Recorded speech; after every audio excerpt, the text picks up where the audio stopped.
Welcome, everybody. This is Jason Jaspersen on Whistle the Feast, and I've got with me Pastor Aaron Robinson, just visiting campus, and we decided to pop in here around the microphones and see what happens. Yes. Thanks for having me. Yeah. So, Aaron, tell me a little bit about maybe your origin story. How did you end up in the ministry? So my mother and father found a school for my older sister, the only one I have, and we started going to St. Marcus before I was even born. And so then when I was born, I started grade school, kindergarten through 8th grade at St. Marcus, and really enjoyed it. We had about 80 kids in the school. I had a couple of teachers that were into everything, like they coached me in everything, and so I had a really good relationship with them, and encouraged by not just my pastor, but my pastor's father was a professor at the seminary in Mequon. And he would come to church and Professor Jasky would, "Hi, Aaron, how are you doing?" And give me a hug and ask me how school was going. And then I went to prep, following my brother's footsteps. And I think at prep is where you really get kind of pushed into two options, teacher or pastor. Those were the two options. And that was an encouragement. Before that, around 7th grade, my mother left the church. She left the Wells and started attending a non-denom church in Milwaukee, which threw me for a loop and made me challenge her. I'm much like her, and we're very competitive. And so we would argue about faith and the Bible, and I thought I knew more because I was, in this grade school and this high school, and then going to college. One of the reasons I wanted to go to Northwestern was, one, my friends were going. That was an awesome thing to study, to be a pastor, but to know the Bible well enough so I could beat my mom. So I could win that argument, And I did tell her that on the graduating from seminary at a dinner we had. I said, thanks, because if you hadn't challenged me, I might not have gone that route. I might have just said, I'll follow my brother to Madison, or I'll do something different. But the competitor enemy, the ego, fortunately, the negative piece probably, took me to that space. So, but God uses it all. He did, yes, and he still is. So, and then the final push would have probably been the taste of ministry. I was sent up to St. Peter in North Fond du Lac to shadow a pastor named Pastor Banky. And we went to the hospital to see one of his members who was in the hospital, and it was a shared room. And we walked right by the person who was sharing the room with his member, and we gave the devotion to his member, said a prayer, talked for a brief moment, then we left. And I remember being in the hallway of the hospital and asking Pastor Banky, why didn't we share it with the other person? Who was right there, who could hear the whole thing. So maybe they got it anyway. I don't know. And he said, well, we normally don't do that just in case they already have a shepherd. We don't want to be sheep stealing. But then he said, maybe someday when you're a pastor, you can have that conversation. And now it's someday. Now it's someday. So those are impactful moments for me. One, a guy I never thought I would have met, Pastor Banky, and my mom and dad who were encouraging, even though they didn't know they were always encouraging toward that end. Like when I told her I was going to be a pastor, my mom said, well, you can go to Oral Roberts University. I said, well, that's not how it works in our system, Ma. So she didn't mind me going into this field. She just didn't have an idea of how it worked. Yeah. So that's how I got to be a pastor. Okay, well, let's go to today. What do your days look like? What do you think your work is today? Jokingly, I said to a friend when I got the call to MLC as cultural diversity coordinator, as well as professor of a couple of classes, was he said, "What's your goal?" I said, "Well, my first goal is to make sure that people understand that there still is racism." And we kind of chuckled because he and I both were serving in Milwaukee at the time, and in a place where there is a diversity of cultures, you see it happen more often than when you're in a monocultural setting. So, but some people live their lives and they don't see the impact of racism or of cultural bias or of prejudice because it's not their world. And I said, but the second year, is to be less racist. and you yourself? Everybody. Okay, so step 1, awareness. Step 2, antidote. Let's start trying to be better. Let's start doing better. Sure. And he said, "You're not going to try to get rid of it?" I go, "No, because I know there's sin in the world." Yeah. I said, so I'm not. So that was my way of saying it to a friend jokingly. On campus, it's the same though.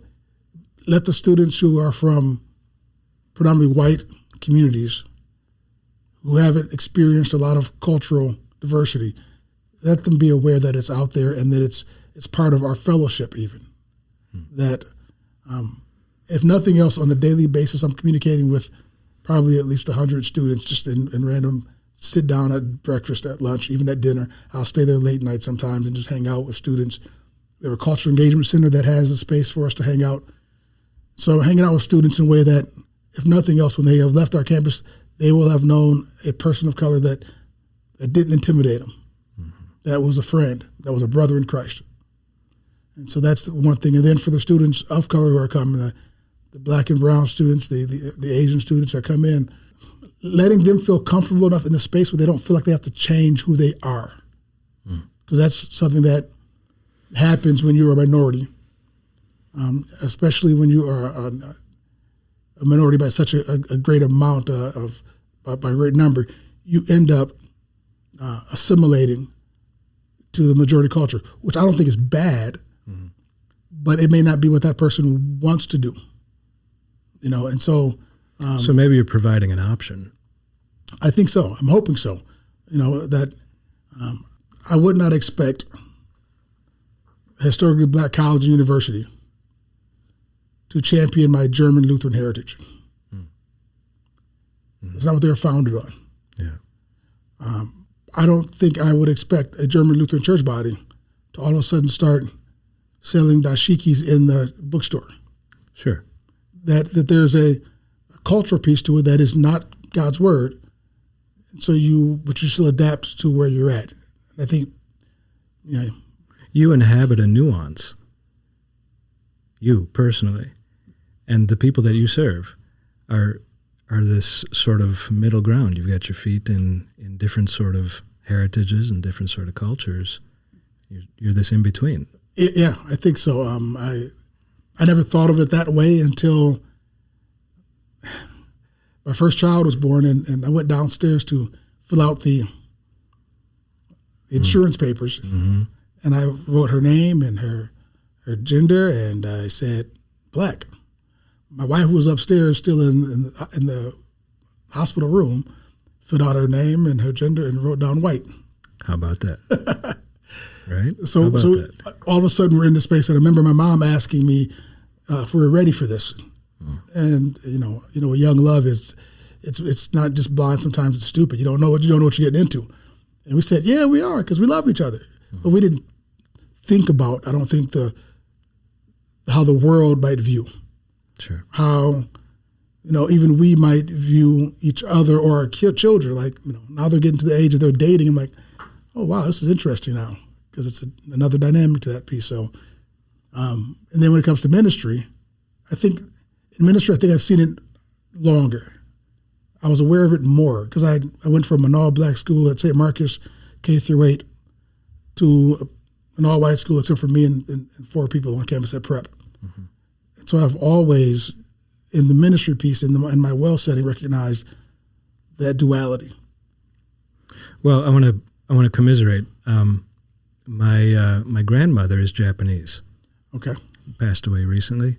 But she grew up in Japan pre-World War II, during World War II. Grandpa was a Wells missionary from Fond du Lac, Wisconsin.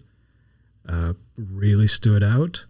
And the two of them, I've spent some time contemplating what is home to those two humans. Yeah. My grandpa spent his whole career in Japan, 40 years. Tall, freckled, red-haired guy with a big nose and kind of, puffy red hair. He stood out. He didn't, he was gaijin. He was sort of the equivalent of Gentile, or Greek. Yeah, Gentile. So he was an outsider right? And then she decided, she did the most punk rock thing I can imagine. She defied her very conservative Japanese family and married the enemy. Mm-hmm. World War II, yeah. Right after the war. She describes Tokyo. She went off to college to Tokyo after the war, and it was just charcoal. It was just leveled by firebombs, and the school that they sent their money to didn't exist anymore. She came home with tuberculosis and no money, and Dad was angry. What do you mean? Yeah. Where's our money? So there's a lot of stories there, but anyways, where's her home, right? She marries this guy, and now she's sort of tainted by that culturally, right? Commiserating with the enemy in a way, and we don't really go with their ways. And then, well, they have children that are like you described, like they had dual citizenship, right? And they sort of look like they're from Wisconsin, and they sort of look like they're from Japan, right? So both of those places look at them a little sideways. And then those children came over to America at the age of 13. Okay. One by one. And they don't speak the language. They look a little different. They're really kind of fringe, right, in their environments. And then Grandpa and Grandma would come over on furlough every now and then, every 2 years, every 3 years, whatever the system was at the time. And, well, then Grandma's completely out of water. Grandpa feels pretty good because he's back home. Right. She doesn't speak the language. And she gets like when people see her with him, they make presumptions about. She wouldn't say it, but she said such bad things. They say such bad things about me. Yeah. So there were these presumptions about, how do these two connect? How do they get together? What's the real story there? Yeah. So, looking at somebody and thinking that you know them is maybe the kind of thing that you're trying to diffuse a little bit. Yeah. In our Intro to Minority Cultures class, one of the classes that I teach, that's one of the first things that you try to get out of people's head is don't let your first judgment be your judgment. Mm-hmm. Because, you're going to see something, and so your eyes do what they do, and your brain does what it does, and you make a judgment. But that's not where it should stay. That should be the first thing you throw away. Mm-hmm. And the goal is to get to know the person and let that become the judgment, the relationship, the building up. So my wife I used to guest preach when I was in the Twin Cities teaching at St. Croix. And I'd go early to get ready for the day. So I'd show up about an hour early for service, get myself ready, and then she would drive the kids, the 2 or 3 or 4 that we had at the time, to the church. So she would always be coming to church, this white woman along with brown children, to predominantly white churches in the Twin Cities area. And I was never there to see the looks because I was up there doing my job. Yeah. And she was in there feeling like she's getting judged every moment of that day. Which is another kind of presumption. Yeah. Right? Like the whole interaction is laced with feeling like we know. Yeah. So she didn't actually know what people were thinking. Right? Right. It's kind of on all sides. It's all over the place. It's just in the air, this fear of presumption or this presumption or just fear in general. And so as I seek to not tackle, but get my arms around this thing of culture in Wales, culture in America, culture in my community, wherever that is at the time. A lot of it is, can we deal with each other on the right now basis? Mm-hmm. Can I have a conversation with you with not carrying the baggage of my parents or grandparents and your parents or the last person that looked like me that you interacted with? Can it be my conversation? Because History is real, and it is effective, and it is lingering. Like a buddy of mine got married down in Texas, and so I'm getting ready to drive down there with my wife and a couple of kids, and my mother, who was born in Mississippi, and this is in 2002. She and I were talking. I said, I'm going to go to Brian's wedding, and she said, "Don't stop in these counties." I never thought of that. It had not crossed my mind. But her experience, which would be the past, was affecting my present. Mm-hmm.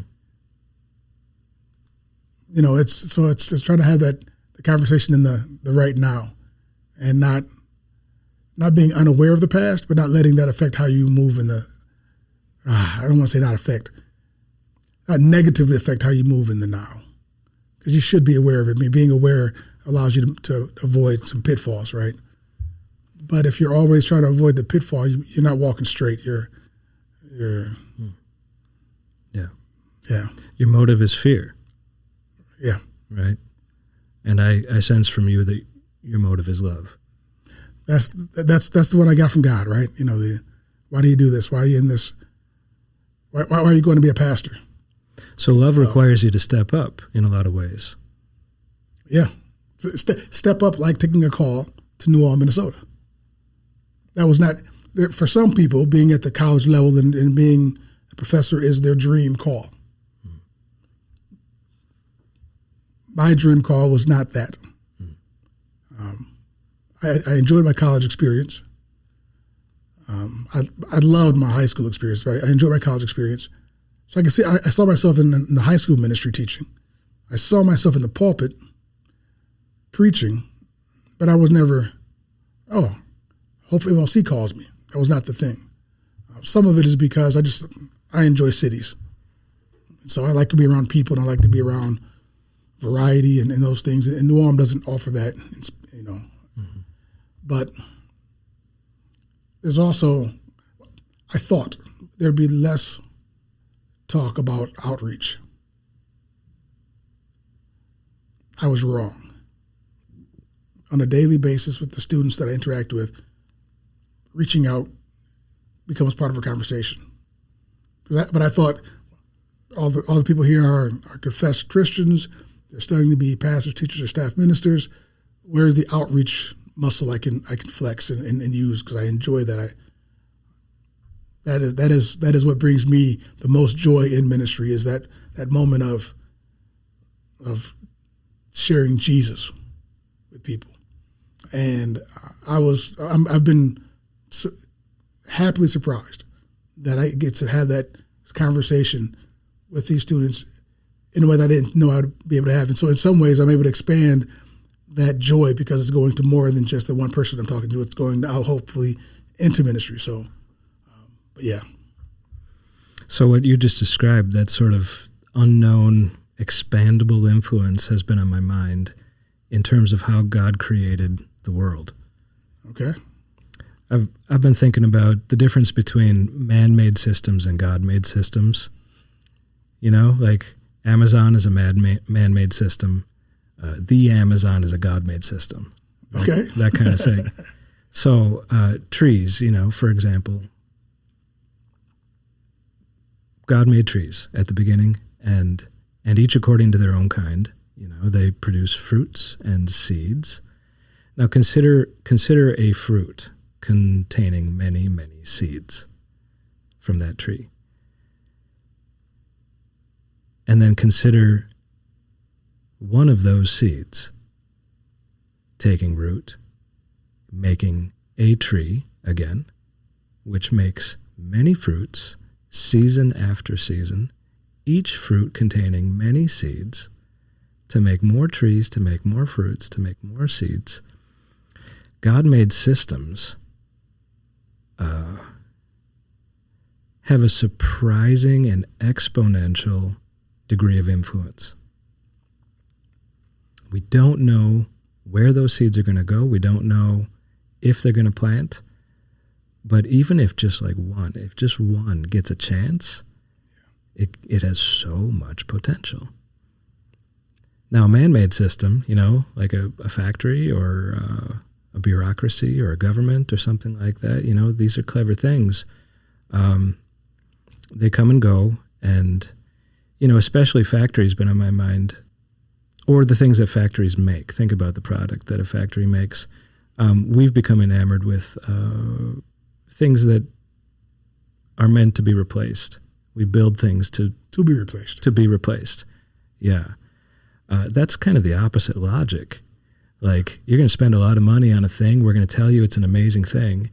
And eventually it's just going to crap out and end up in a landfill, kind of doing the opposite of good. Yeah. And then you got to get a new one.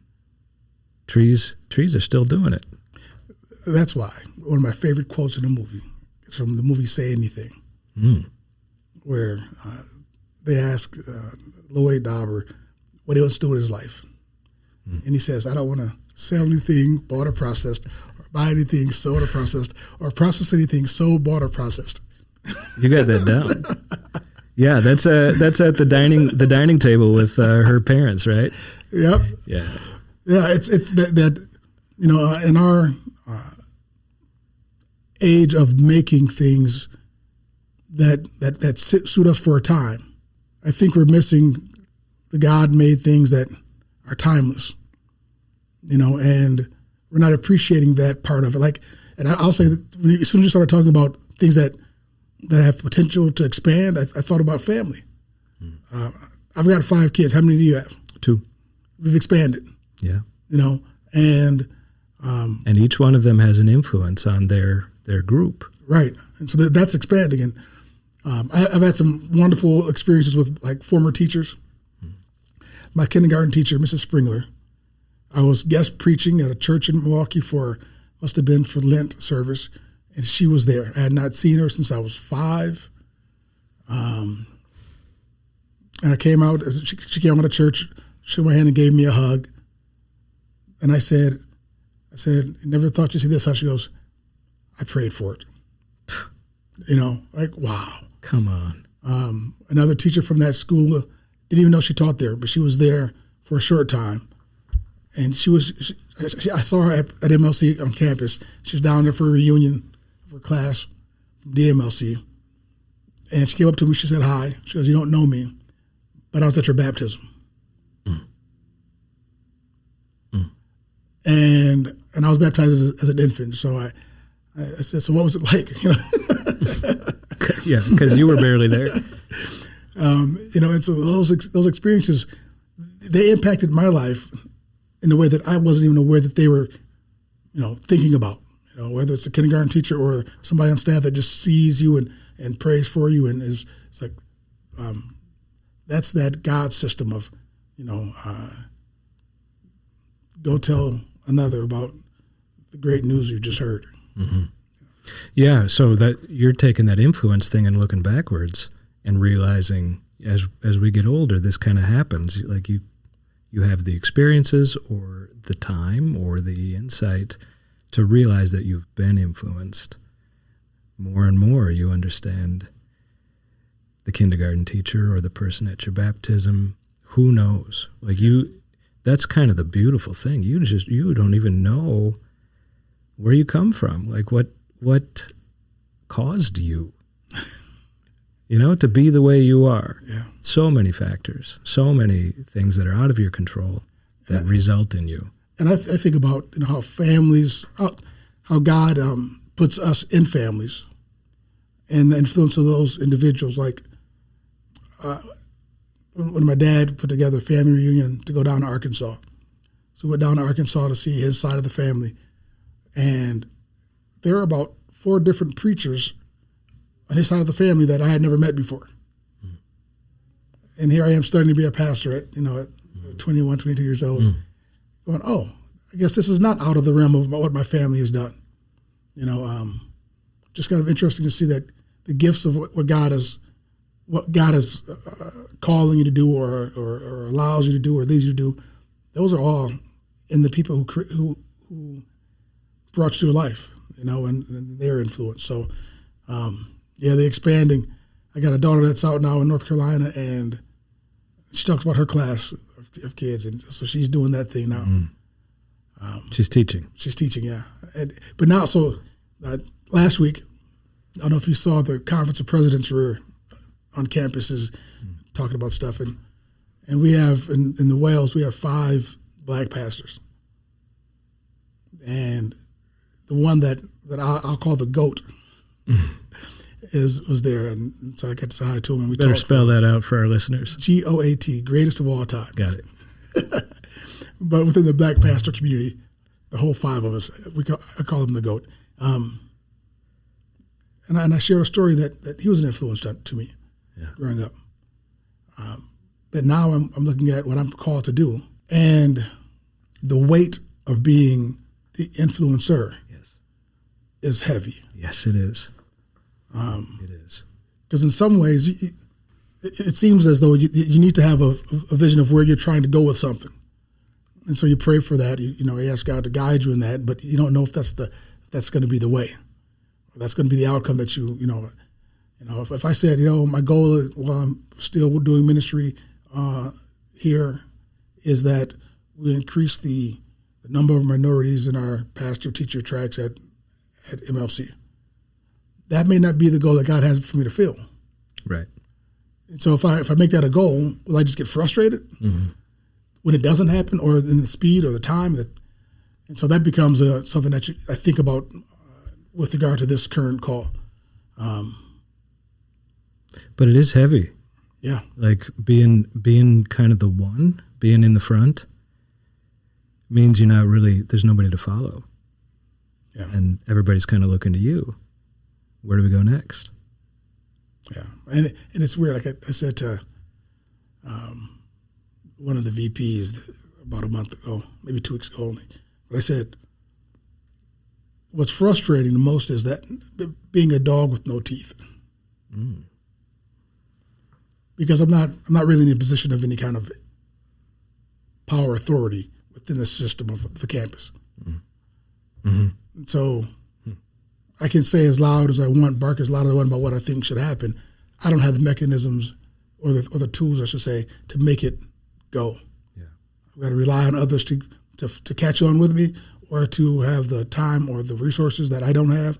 Maybe they don't have me either. So I'm not blaming anyone. I'm just saying that if the difficulty about being not in the parish. In the parish, I was a dog. I had teeth and claws. My board, my council were like, what do you want us to do, Pastor? What do you want to do, Pastor? And then I could lead that way. Sure. And so from this vantage point, it's a little different. You've been a leader. You've been in the front before. Yeah. Right. But this is a different kind of frontier. Yeah, it's a different role. It's I guess this is my namesake. It's more of an ironic, lead where you're not the Moses and you're not the Joshua, but God called you to be alongside Moses and maybe speak for, maybe hold up some hands of prophets. It's not it doesn't always seem like a leadership position. Yeah, but God called him to that. In a funny way, I've been learning that has to do with age too. In what way? You and I are firmly in middle age. Yes. There's no denying it. We've arrived. We're not young. We're not old. Although yesterday I felt old, but I think I'm over that now. Well, the pity party's over. Let's say we're middle aged. Yes. Okay. For the sake of this picture, I've been learning that before this time and after this time have vastly different purposes in a human life. Before this time, when you're young, you're growing up, your job, your purpose, maybe your vocation is to figure out what you can do. So the metaphor is like, work on your dance moves. Show what you can do. Get good at it. Let's pretend it's a dance party. And, there's that draws attention. People sort of, form in a circle and then they watch, and then somebody else takes their turn, show them what they can do. but nobody's really interested in watching Grandpa dance. You know? But he should be at the dance too. Right? The purpose changes. The purpose is like, well, somebody's got to be watching. Somebody's got to be like admiring and be the audience. And then, you know, your ambition shifts. I think if we're doing this right, your ambition shifts from like figuring yourself out to helping other people figure themselves out. Right? Those younger people need to figure out what God put in them, discover what their path is and what their gifts are. And then we can just like enjoy being shoulder to shoulder with all these beautiful people dancing around. I see the analogy, and I definitely think that there has been that kind of growth in, I'll say, with regard to ego. Because coming out of, I'll just admit it, I think I've had an ego issue for too much of my life, where I thought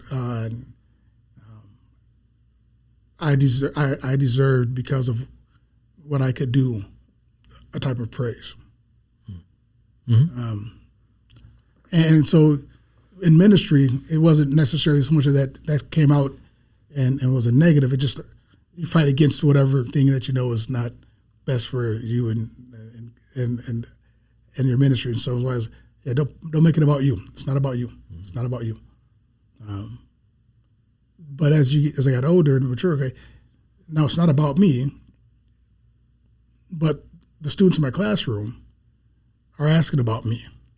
Right. Right. You know, and that's kind of the whole point of you being there. Right. But you spend time not being about you. Then you have to switch over to say, okay, it's okay for me to share some story, to give a little of my insight, to be the sage on the stage, they used to say about teachers, you know, but just to be the older person that has wisdom. Well, to influence. Yeah. So I struggle with that too. I have a history of trying to solve that riddle. Because, you know, same thing. I can do certain things. I can paint portraits and I can sculpt and, you know, I can make stuff. I think I've occasionally made something beautiful. And, well, you know, what's the theology of that?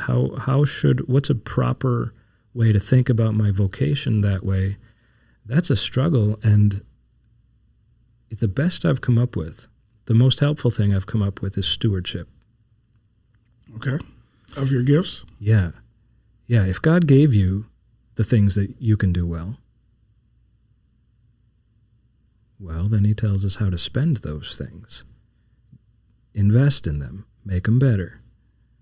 Yeah. Right? Because then with the proper motive, you can be of more service. It's okay to be good at something. It's admirable to be good at something. God gave that to you. And, you know, it does definitely come with temptation to sort of insist on praise or sort of majestic offerings to the king. Yeah. Yeah. I've told a number of students this over the years, because we engage in asking how their day is going or how the game went or whatever it was. We have some very modest students within our fellowship. Mm-hmm. And then I say, but did you play well? Because as an athlete and a competitor, I think that matters a little bit, that they recognize their own gifts and abilities. And I said, it's okay to be honest. That's not the same as false humility. That's not the same as being conceited. You can just be honest. Mm. And I said, sometimes we have a problem being honest, and so then we devalue our gifts. We undervalue them because we don't want to sound like we're being too conceited. Yeah. And it's okay to say, I had a good game. I played well. And you know all that is thanks to the God that gave you the legs and the arms and the body to do the thing. You know, I said, but you also have to admit sometimes it didn't go well. Mm-hmm. That's the other side of that coin. You know, the honesty is both the good and the bad of what you did. And so I had a teacher who said the truth is enough. The truth is enough. Yeah. You don't have to make stuff up. No. So in some ways, it's getting people to just be truthful, be honest about whatever it is. And for those who are going through it, like I said earlier, I think it is early on. It's a constant reminder to be humble. And it's easy to be humble when you go to a Division III school and you're not a Division I athlete, or you're not a 4.0 in the 4.0 system. It's easy to be humble but what about when you think you just had the best sermon that you've heard in 10 years and your arm starts to break because you're patting yourself on the back too much? No, it's time to be humble. It might have been a good sermon, but God did that. The Holy Spirit worked that in you. Yeah, you put your work in. But on the flip side, like, wouldn't it be good to have more good sermons? Oh, yeah. Like this is a slippery thing because excellence, right? Whatever is excellent, think about such things. I think this is a real frontier for our fellowship to try to figure out how can we encourage excellence in the way we think and talk about each other. Actually, that's part of why I'm doing this podcast, because I've recognized this issue on campus here at Bethany. There's just like world-class people just like walking around. Okay. But we encounter this same problem. Like you can't really talk about yourself that way. But it slips out, Yeah. And so I've devised this mechanism. If I get people around the table, then maybe it allows me to pull it out of them, or it allows a story to emerge that kind of gets into the mindset. We kind of have to make each other look good. There's nothing wrong with letting others tell the good things you have done. And I tell my children, don't praise yourself. If you do what you do well and do your best, others will do that for you. And so like you said, can we encourage each other in that? Can I tell you that painting is beautiful, as opposed to you telling me, hey, guess what? I had a beautiful painting last week. No, just give me time. I might get around to saying it. Just give me time to then say, good job, well done, God's servant, as opposed to, so maybe it's the patient on the part of the individual to not need it immediately. And then it's the willingness of those who see it to be willing to give someone else that show of love. Because I think sometimes, if the thought is if someone gets praise outside of you, do we think that it diminishes who we are? And that's not a good thought either, because we're supposed to be lifting each other up. So I'm glad you started this podcast to do this. I've been talking about podcasts for too long, and I got a couple of guys I should give you numbers to, so you can call them and get them over here, because I think they'd be fun to have on a podcast. I'd love to know. I tell our art students that there's genius in beginning. Sometimes you don't have to know what you're doing before you start it, and you kind of stumble along the way. You do iterations. It's just like any other project. You're going to have rough drafts, and then you're going to revise.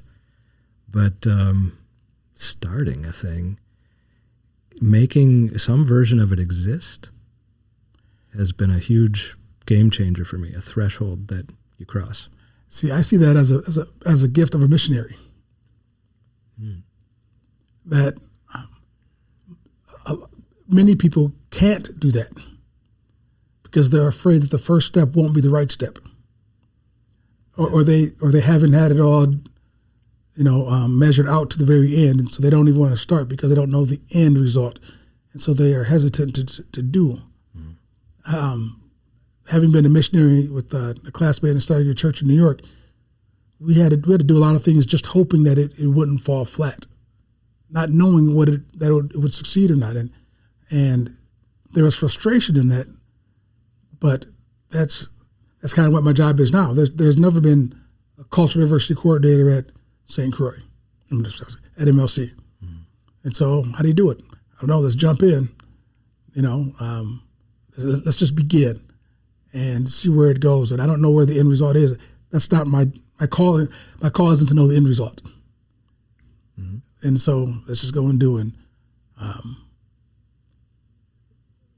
I don't mind that space.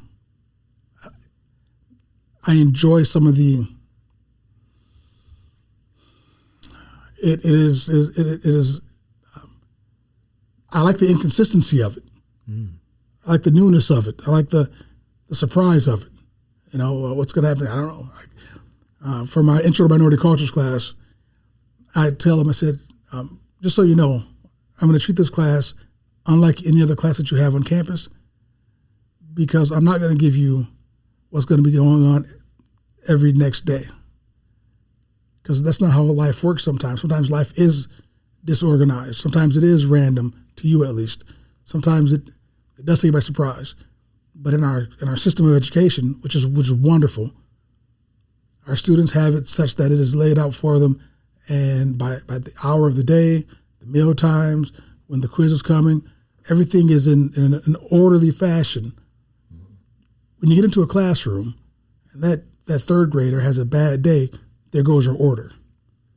When you get into a church service and someone just died, there goes your order. And so you've got to be able to live in both spaces where, yes, God is a God of order. We should not invite chaos into our ministries, maybe even our lives. But we've got to be able to live in the chaos. Like chapel this morning, there was a storm, a tempest, as he reminded us, raging. That wasn't organized. The disciples had to live through that, had to work through that. I think sometimes we get caught up in our fellowship with, if it's not organized, it's not good. And that kind of stifles some of the creativity we talked about earlier. And I think even some of the mission work, like, we can't go there because we don't see the end. But just give it a start. Who knows where God will take that seed you mentioned earlier? Where's that going to go once you start that with that seed and go? So I just encourage my students, hey, be ready for the flex. Be ready for the surprise, because it happens. I read a book called Art Plus Faith by Makoto Fujimura. He's a contemporary artist, Christian artist. I'm not sure what denomination, but he speaks eloquently about that crossover, the where the Venn diagram crosses over of art and faith. And he calls artists border stalkers culturally. Explain. He's saying that, imagine maybe a circle where you've got a culture, and there's people who kind of hug towards the middle where things are more certain, more known. That's where, civilization sort of grows and you get more comforts. And then you got the scouts out at the perimeter, kind of like looking what else is out there, stalking the border. And that really rang true to me. I think that's true of artists, and it's true of Christian artists. Trying to figure out, even that word, Christian artist, to some people that's a disgusting combination, and to some people, it's home. And just to examine what does it mean is the kind of thing that a Christian artist will do. And I bring this up because I hear my words coming out of your mouth. I hear, what you say about mission work and what you say about maybe validating ambiguity for students, that it's not always going to be clean. You're not always going to know. So I think in very similar ways, I think we operate similarly. I try to present that option to students too, to know that it's going to be okay if you don't know what's going on. you gotta kind of practice that. Yeah. And just like, go. I'll point you. You go. And then maybe in a reflective exercise, we'll figure out what did happen. Yeah. You can't leave them dangling forever. But you know, the phrase that I remember hearing, and I've said it before, is get used to being uncomfortable. Mm-hmm. Be comfortable being uncomfortable. And not because you want to be uncomfortable, because that's where you just might be sometimes. And you can't always freak out. You can't always flee from that. I think that's a struggle, I think, with this current generation of student. I'll blame COVID for a little bit of it, but when COVID happened, the response of the societies was to shut down. It was pretty much we had a froze moment. You know, we just froze. Mm. That's not the best way to deal with problems. Mm. You're saying like fight, flight, freeze? Yeah. We froze. Yeah. And so our students, what they learned, when they have a problem of that they see as major, they're okay with freezing. I have not thought about this. Whereas growing up, all I knew was fight and flight. Mm.